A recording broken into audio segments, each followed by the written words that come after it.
Amém? O pastor está viajando, nos deu o privilégio de continuar aqui em Romanos, o livro que a gente já está aí quase um ano, né? Eu convido os irmãos a abrirem suas Bíblias em Romanos 8, de 28 a 30. Pode colocar o slide, José. Podem acompanhar, o texto vai ficar ali no projetado. Sabemos que todas as coisas cooperam para o bem daqueles que amam a Deus, daqueles que são chamados segundo o seu propósito. Porquanto aos que de antemão conheceu, também os predestinou para serem conformes à imagem de seu Filho, a fim de que ele seja o primogênito entre muitos irmãos. E aos que predestinou, a esses também chamou. E aos que chamou, a esses também justificou. E aos que justificou, a esses também glorificou. Amém? Vamos orar, irmãos?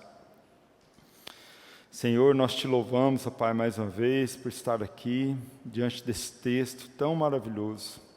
Obrigado pela Tua palavra, que possamos, ó Pai, compreender um pouco do que ela tem para nos ensinar essa noite, que o Senhor possa usar a minha vida segundo a Tua vontade, que esse texto fale aos nossos corações, que o Senhor nos alimente, nos dê coragem, Pai, para segui-lo e praticá-lo. No nome de Jesus. Amém. Falei com o pastor essa semana agradecendo a ele, porque ele pegou a cereja do Sunday de Romanos e deu para eu pregar. Esse texto é maravilhoso, não é? Pelo menos o versículo 28 é um dos mais conhecidos e ele é tido por muitos como a maior promessa da Bíblia, de que todas as coisas Deus vai agir em nosso favor, em todo o tempo, em tudo. É uma promessa de vitória, de sucesso, de alegria todo dia. Essa é a promessa. Nós vamos caminhar nesse texto aqui, eu convido os irmãos a virem comigo.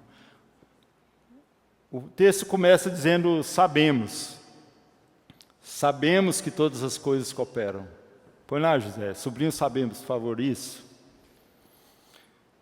Paulo sabia e ele tinha consciência de que os seus ouvintes também, por tudo que ele já tinha explicado, tudo que ele já tinha falado, eles tinham consciência desse cuidado de Deus. Para nós também, pelo menos superficialmente, nós sabemos que Deus cuida de nós, não é? Eu vi uma reportagem essa semana dizendo que o brasileiro, então, ele confia em Deus, normalmente. É o país no mundo que mais se acredita em Deus. Eu não sabia, chega a 90%.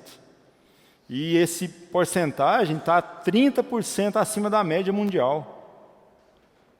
É um país que todo mundo fala, graças a Deus, vai com Deus, não é?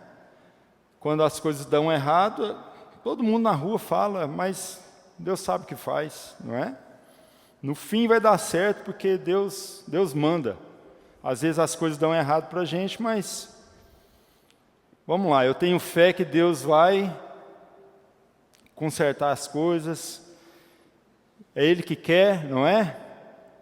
E existem até gírias em torno dessa suposta confiança em Deus.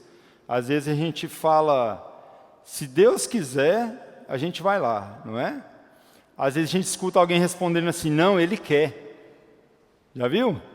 Como se fosse assim um pensamento positivo de que eu vou firmar nessa posição, colocando Deus e tudo vai dar certo. E o texto continua dizendo que todas as coisas cooperam para o bem daqueles que amam a Deus. Todas as coisas? Aí que começa o problema nosso, talvez, com esse texto, não é? Porque todas as coisas boas, ok. A gente sabe que Deus é bom, e sempre que acontece alguma coisa boa com a gente fala, Deus é bom demais. Isso aconteceu, não é? Deus é muito bom, Deus é bom demais. E as coisas ruins também? O texto fala todas as coisas. Até os nossos sofrimentos. Não, Deus é bom, Deus não quer que a gente sofre. Então, tudo que acontece de sofrimento, a gente tira Deus e fala, não, isso aí é coisa da vida, às vezes é coisa do diabo, às vezes é azar, às vezes é um monte de coisa, né? A gente bate na madeira, não é? Apesar do brasileiro ser crente em Deus, ele é extremamente supersticioso. E a gente fala, quando alguém fala alguma coisa ruim, a gente fala, vira essa boca para lá, não é? Sai coisa ruim. Não é assim? Todo brasileiro também fala assim. Diante das grandes tragédias, então, eu lembrei do Rio Grande do Sul, quando aconteceu aquilo. Devastou uma grande área, não é? Aí a gente ouvia muita gente falando, não, Deus não está nisso. Isso é culpa do homem, é o aquecimento global, porque o homem fez assim e Deus não fez isso. Isso é culpa do ser humano, esse mundo é assim mesmo. Não é? De forma que nas grandes coisas a gente tem muita dificuldade de ligar os grandes sofrimentos com Deus, com todas as coisas que o texto fala, e diante das pequenas tragédias do dia, ou diante das nossas chateações da semana. Aquele dia que a gente pensa que tudo vai dar certo, você acorda disposto e as coisas começam a atropelar, coisas que você nem imaginava que ia te acontecer, acontece, não é? E tira a gente do sério no dia que a gente falou, hoje nada me tira do sério, hoje eu estou bem, não é? E hoje eu vou fazer tudo certo para dar tudo certo. E dá errado.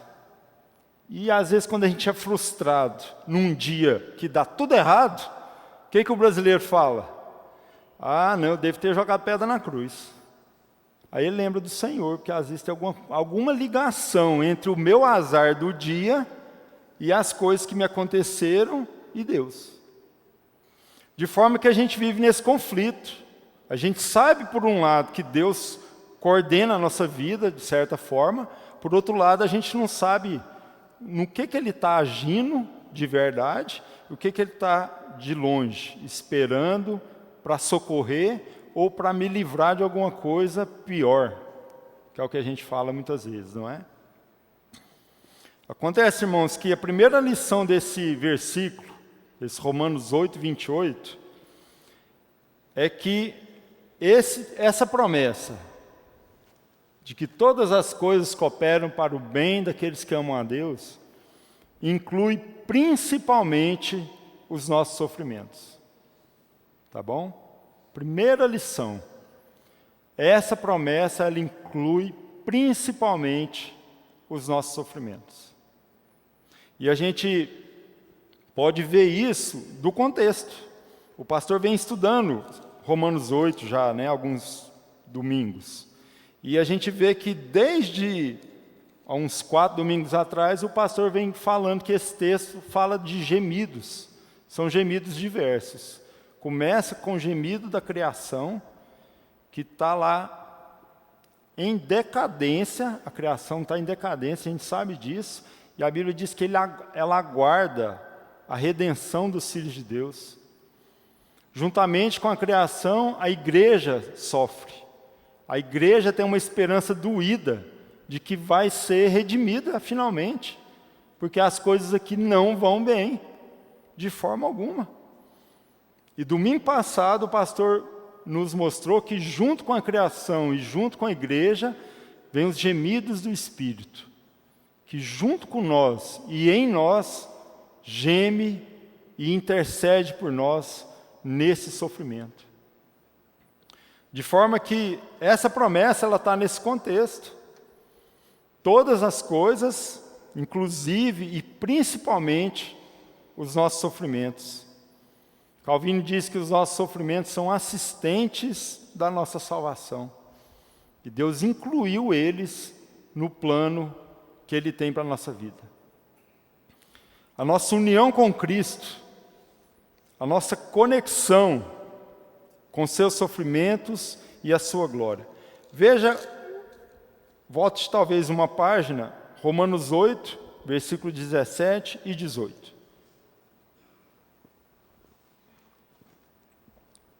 Se quiser colocar lá agora, Zé, porque aí não está esse texto, tá? Está bem no contexto de que a gente está estudando. Diz assim, ó, Romanos 8, 17 e 18. Ora, se somos filhos, somos também herdeiros, herdeiros de Deus e co-herdeiros com Cristo, se com Ele sofremos, também com Ele seremos glorificados. Por quê? Porque para mim tenho por certo que os sofrimentos do tempo presente não podem ser comparados com a glória a ser revelada em nós. Deus conectou, irmãos, a nossa glória ao caminhar de sofrimento. E se a gente for parar para pensar, o que é a nossa vida? Grande parte dela são sofrimentos, não é? Às vezes as crianças não têm essa noção, que elas são protegidas, não é? De tantas coisas pelos pais, mas elas já têm uma noção. E à medida que a nossa vida vai passando, a idade adulta vai chegando, a gente percebe quantos planos e quantos sonhos vão sendo frustrados, de forma que alguns deles talvez são realizados, mas já perto de onde? Da velhice, onde o nosso corpo já não acompanha mais, não é? E a gente já se aproxima para a nossa morte clínica, não é? Deus age em todas as coisas, principalmente nos nossos sofrimentos. Irmãos, o texto continua dizendo que Ele age em todas as coisas, porque todas as coisas cooperam para, põe lá, José, o bem. E aí talvez esteja uma outra confusão que a gente faz nesse texto, porque a gente pensa sempre que Deus quer o nosso bem, e isso é verdade. Deus é amor, e Ele está interessado em revelar o seu amor para conosco, principalmente com seus filhos, não é? Porém, esse texto está dizendo que Deus age em todas as coisas, irmãos, para o nosso bem, da perspectiva dEle, tá? Não da nossa. É dentro do plano dEle, tudo está dando certo para o nosso bem. Aconteça o que acontecer, é isso que esse texto fala. Ele nunca errou conosco, tá? Lembra disso. O Senhor nunca errou com você. E não vai errar. Tudo que lhe ocorreu até agora foi e é para o seu bem. Vamos dar um exemplo? O exemplo da vida de Jó. Jó não tinha uma Bíblia lá, Novo e Velho Testamento, para ler. Ele não sabia nada, o plano era oculto. E ele passou um pedaço, não é? Em qual momento da vida de Jó as coisas deram errado? Do ponto de vista humano, foi no momento em que ele perdeu tudo. Começou a morrer todo mundo, ele perdeu tudo, até a saúde. E do ponto de vista de Deus? Nada estava errado. Estava dando certo. A trajetória de Jó foi difícil, mas ela foi controlada. Ela foi proposital para o bem dele, para a verdadeira prosperidade de Jó. Difícil enxergar assim, não é, irmãos? Muito difícil. A gente imaginar que uma vida de tanto sofrimento daquela, Deus não estava alheio, pelo contrário. Deus estava ali trabalhando para Jó chegar lá no final do livro, onde as coisas melhoraram? Não, antes disso. Para Deus, Jó prosperou. No fim, ele entendeu isso. Ele entendeu que o Senhor estava com ele, levando ele naquele percurso. O bem planejado por Deus, irmãos, para nós não inclui o nosso controle da vida, mas o controle dele, para o verdadeiro bem. Põe o próximo slide. Calvino diz assim, as aflições dos crentes, as quais são a causa de sua atual humilhação, têm como único propósito fazê-los entender que possuem a glória do reino celestial e que vão alcançar a glória da ressurreição de Cristo, com quem já se acham crucificados. Nós não estudamos isso em Romanos, que nós morremos com Cristo e com Ele seremos glorificados? O próximo, irmão, ele continua dizendo, embora seus sofrimentos atuais deformem essa glória aos olhos do mundo, todavia, diante de Deus e dos anjos, ela está sempre a brilhar em perene perfeição. Essa é a nossa vida, irmãos. A nossa vida não pode ser estragada, nem por nós, nem por ninguém. O Senhor a tem conduzido em triunfo, quer nós enxergamos ou não, quer nós entendamos ou não. O alvo de Deus para a nossa vida é o nosso bem, e assim Ele tem feito. Deus não está cooperando com o nosso bem com alguma condição para que Ele faça isso. Existe um limite, mas não uma condição. O próximo slide, irmãos. O texto diz que Ele faz cooperar todas as coisas para o nosso bem, para quem? Daqueles que amam a Deus. Tá bom? Deus age com soberania intencional, não com todo mundo. De abençoar, não. A soberania de Deus é intencional para abençoar somente aqueles que o amam. Ela é limitada a esses. E alguma dúvida pode aparecer aqui. Fala, peraí, será que eu amo a Deus? Então se eu amo a Deus, Ele faz todas as coisas cooperar para o meu bem, mas se eu não amo, Ele não faz? E se eu amar e não amar? E se eu amar menos ou mais, Ele vai cooperar mais ou menos? Não, irmãos. Vamos tirar essa dúvida aqui. Deus não coopera conosco ou para o nosso bem na medida do nosso amor. Não. Mas à medida que a gente vive esse amor que Ele já nos deu, nós enxergamos, nós percebemos e concordamos que Deus tem agido em todas as coisas para o nosso bem. Eu vou repetir. Não é na medida do nosso amor que Deus age para o nosso bem. Mas na medida que a gente vive esse amor, a gente enxerga que Deus sempre tem agido para o nosso bem. E a condição que Ele exige, essa de amar a Ele, é uma condição que Ele mesmo dá. A Bíblia diz lá em 1 João 4,19 que nós amamos a Deus, por quê? Porque Ele nos amou primeiro. Ele começou esse relacionamento e Ele nos alcançou para isso, para nos transformar, regenerar o nosso coração e implantar em nós amor por Ele, um relacionamento vivo. Como que eu sei que eu amo a Deus? Vai lá, José. O texto diz que eles são chamados segundo o seu propósito, tá? Antes disso, José, tira esse outro slide, por favor.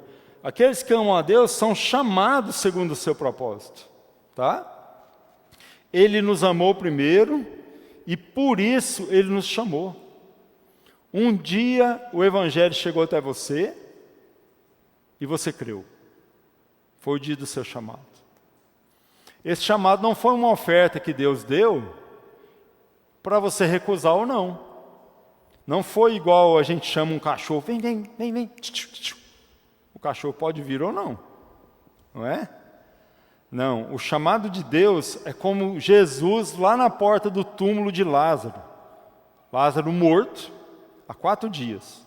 E Jesus diz, Lázaro, sai para fora. Esse foi o nosso chamado. Irresistível é a voz daquele que dá a vida, que chegou até nós e nos tirou da morte. Nós fomos regenerados, nós nascemos de novo. É a nossa salvação. Nós recebemos um novo coração e o Espírito do Senhor. Esse é o chamado irresistível de Deus. O texto diz que, Paulo explicando ainda, porquanto aos que de antemão conheceu, também os predestinou para serem conformes à imagem de seu Filho.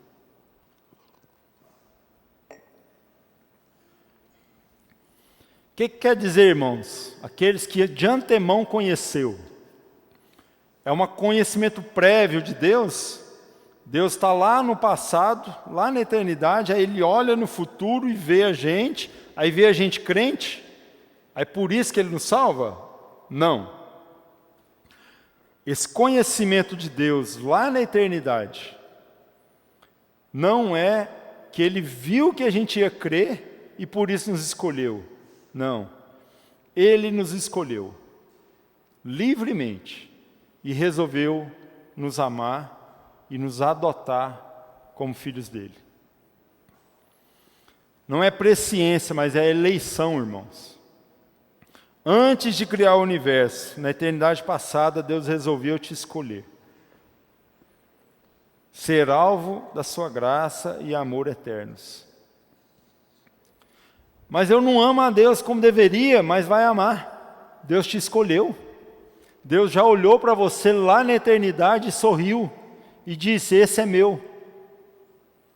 E Ele faz todas as coisas cooperarem para o seu bem por causa disso.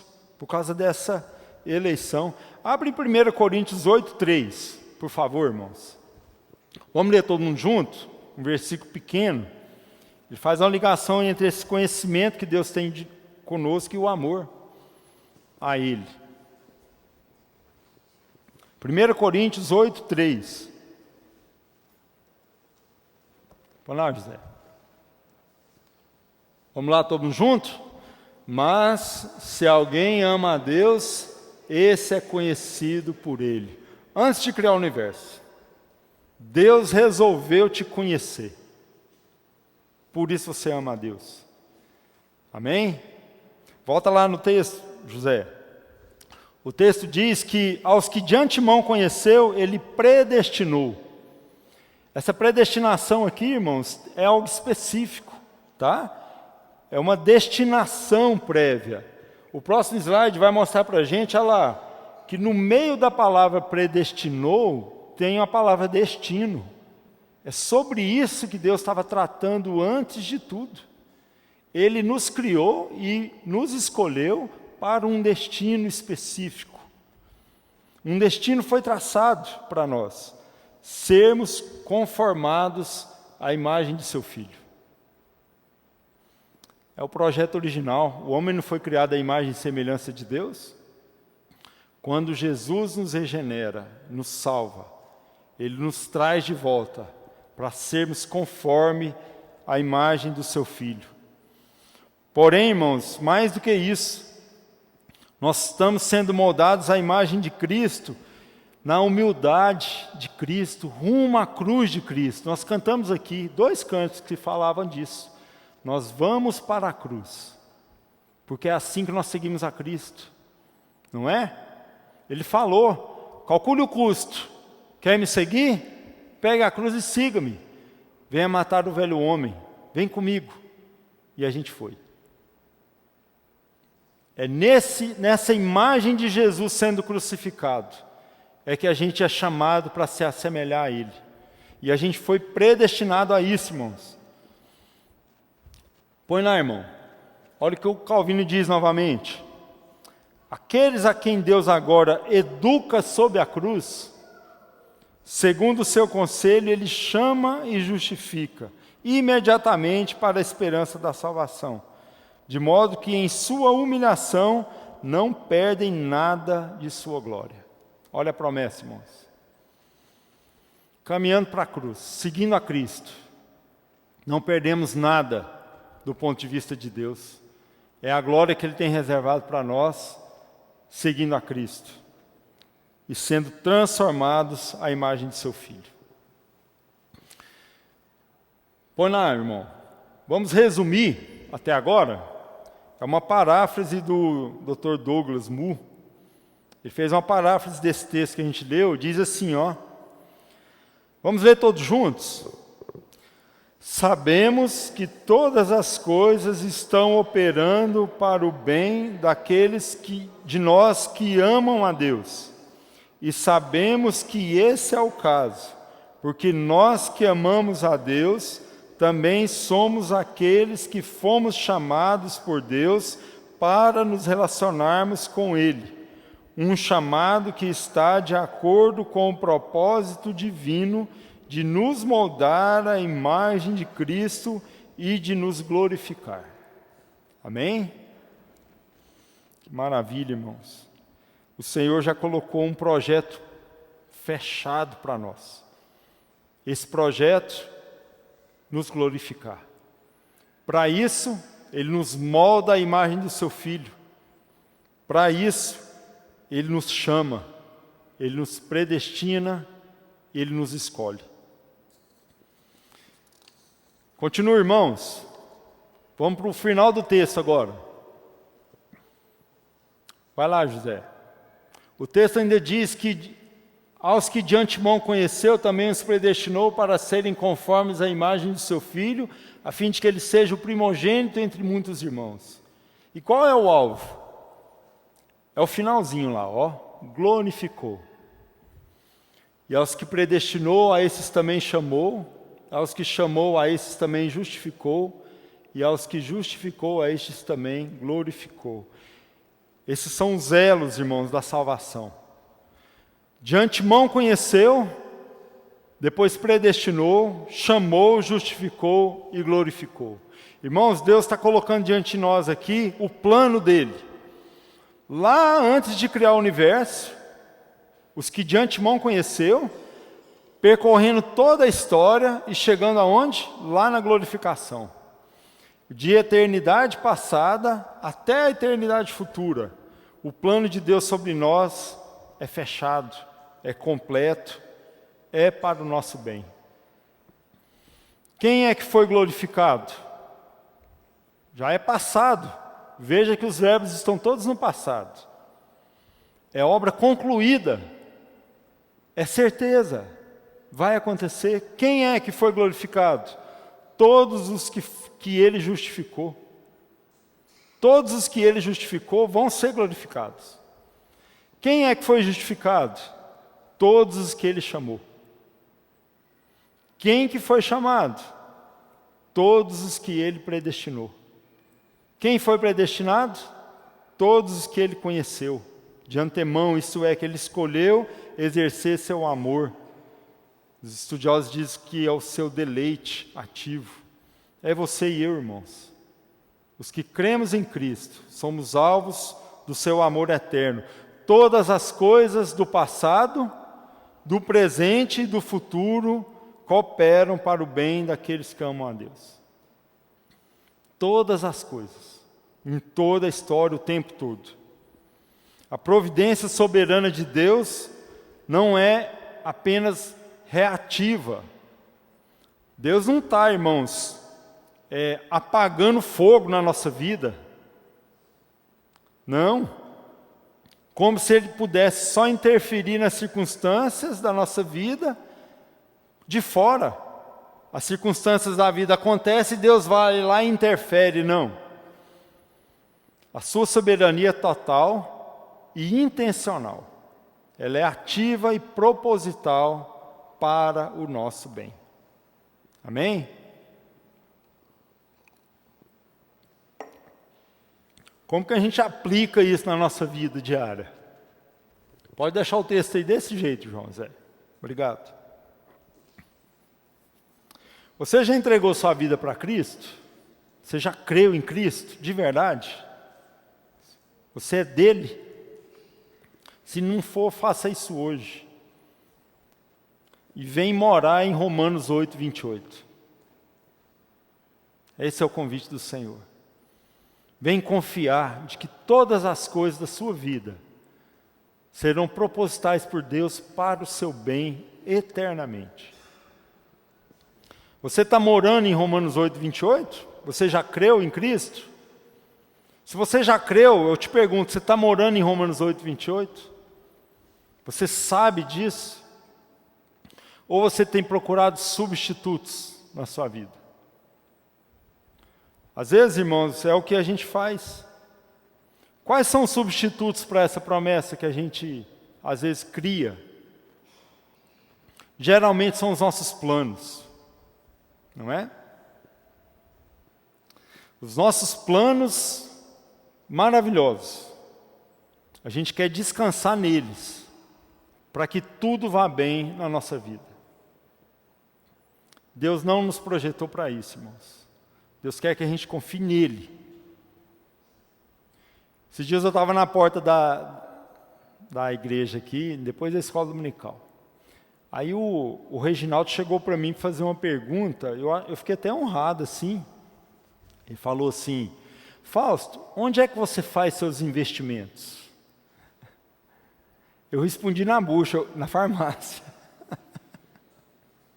Pelo menos o ano de 2024 foi. E a gente riu muito, né? No final de 2023 eu tinha muitos planos de investimento. Todos deram errado. Foram para a farmácia. E para a gasolina, e para os exames e tudo mais, não é? Os nossos planos, irmãos. Muitas vezes não é errado fazer plano, de forma alguma, não é? O que é errado é a gente colocar o nosso coração e a nossa esperança em algo tão efêmero, não é? A gente faz planos para o dia, como eu já falei, às vezes são frustrados em poucas horas, não é? Mas a gente faz planos para a semana, a gente faz planos para o ano, planos para a vida, não é? E nisso a gente cuida da saúde, a gente assume uma postura aí estoica, vou segurar as pontas e vou pegar firme, não é? A gente tranca os dentes, se disciplina e vai. E o que é que acontece? A gente entra no círculo vicioso de planejar e frustrar, não é? Se a gente olhar para trás, quantos planos nossos foram frustrados? E às vezes a gente frustra o plano que a gente fez para o dia, ou para a semana, ou para o ano, ou para a vida. E o que é que a gente faz? A gente reorienta o plano. Não, dá uma melhorada nele, recalcula e faz outro, não é? E o plano é frustrado de novo, e frustrado de novo, e frustrado de novo. Irmãos, a gente tem que parar de colocar a esperança de ir tudo bem nos nossos planos, no nosso dia bom, na nossa semana boa, no nosso ano bom. Não. Geralmente são investimentos com altíssimo grau de prejuízo, ou potencial de prejuízo. E quando os nossos planos dão errado, a gente desaba com eles, não é? Aonde nós colocamos o nosso tesouro, a gente coloca o nosso coração, é o que a palavra diz. Onde tem sido, onde tem estado o seu tesouro? Onde você tem colocado valor? Hoje o Senhor te chama a trazer o seu valor, os seus planos e o seu tesouro para Romanos 8, 28. E descansar nele. Continue fazendo planos, não tem problema. Mas os nossos planos não precisam funcionar para a nossa vida funcionar. Não é isso. Os nossos planos são simplesmente um jeito da gente descobrir por onde Deus está caminhando e por onde Deus está levando a nossa vida. Ele é que está levando a nossa vida. De forma que se eu faço um plano e dá certo, é ótimo, o Senhor está me levando é por aqui. Mas se eu fizer um plano e der tudo errado, aleluia, o Senhor está me levando é por aqui. É para o meu bem. Tanto a realização dos meus planos, quanto a frustração dos meus planos, são para o meu bem. Porque o Senhor tem agido em todas as coisas para o nosso bem eternamente. No Senhor os nossos planos não serão frustrados nele, na vontade dele. Mesmo que do ponto de vista nosso, todos os nossos planos se frustrem. Amém? Se prepare para isso. Nada pode ameaçar a agenda de Deus para a sua vida. Deus tem uma agenda para você seguir. Descanse os seus dias nessa agenda e não se irrite. O que mais irrita a gente? É quando a gente é interrompido, não é verdade? No nosso plano. A gente planeja um dia de um jeito e as interrupções chegam cortando tudo, não é? É por isso que ninguém mais quer ter filhos hoje, por exemplo, porque o que filho faz é interromper a gente 24 horas por dia. Não é? Mas a vida toda é assim, à medida que o tempo passa, a gente vai descobrindo que a vida adulta, ela é isso. Ela é chata, ela é interrompida o tempo todo, pelos planos humanos nossos. Mas não retire o Senhor dessas frustrações, irmão. No nome de Jesus, lembre-se dele. Ele tem plano para cada detalhe da sua vida e está fazendo de tudo. Ele está fazendo tudo. Cooperar para o seu bem. É assim que a gente aprende, pouco a pouco, a se alegrar, mesmo nas tribulações, e a dispor a nossa vida para o que o Senhor quer fazer, e não para o que eu quero fazer ou planejar. Então, irmãos, pare de trazer o Senhor para consertar os seus planos, tá? E tentar manipular o Senhor para que Ele contribua para os seus planos dar certo. Vai dar errado. Tá bom? Vai dar errado. No nome de Jesus, vai dar errado. Por quê? O Senhor é que sabe. A nossa vida é dele. Ele faz com a nossa vida o que Ele quiser. Mas o que Ele quer é bom. É nisso que a gente tem que confiar. Sempre bom, sempre o melhor, como a filhos, amados eternamente. Essa promessa, irmãos, ela nos ajuda a esperar o tempo de Deus para as coisas de Deus. Mas também nos ajuda a orientar a nossa espera. O que é que você quer? Chega nesse ponto diante do Senhor. O que é que você mais quer? Coloque isso debaixo de Romanos 8, 28. Ele nos deu essa chave para tudo dar certo, do ponto de vista nosso, não. Mas para sossegar em tudo. Essa é a chave de Romanos 8, 28. É para responder todas as perguntas? Não. É para diminuir as perguntas.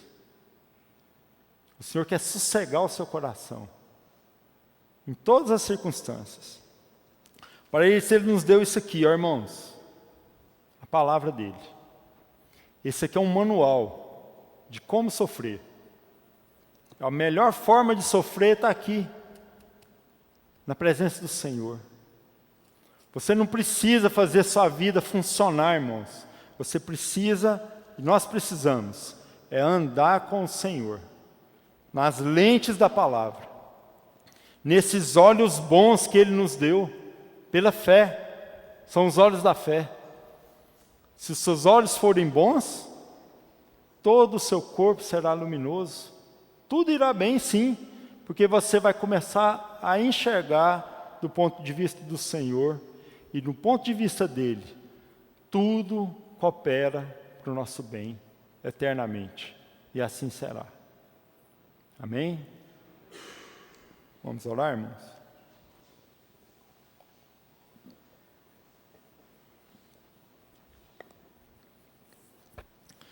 Senhor Deus, nós queremos nos prostrar diante do Senhor, Pai, e confessar ao Senhor quão ansiosos já andamos, ó Deus, diante de planos que não foram planos teus.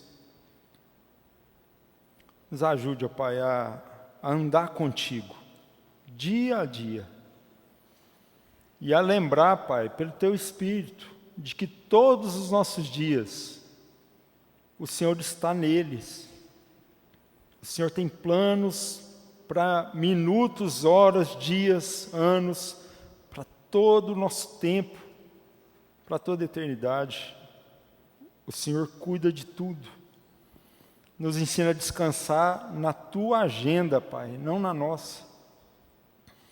Quando nossos planos derem certo, que louvemos o Senhor. Quando derem errado, também. Porque o Senhor é o nosso Pai. E esse mundo não é o nosso lugar. Os nossos planos não precisam acontecer. Mas o Teu plano eterno, sim. Obrigado porque em Cristo Jesus o Senhor é por nós. Obrigado, Pai, porque o Senhor não responde todas as nossas orações, mas o Senhor intercede de acordo com a Tua vontade. Isso é uma bênção, Pai. Obrigado porque o Senhor nos conduz em triunfo. Te louvamos, ó Pai. Queremos nos alegrar em Ti todos os dias.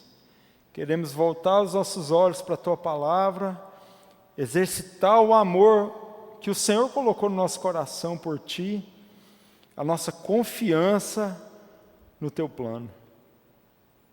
Faz isso em nós, ó Pai. Possamos Te glorificar com o sossego do nosso coração. No nome de Jesus oramos, Senhor. Amém. Deus abençoe, irmãos. Eu acho que não temos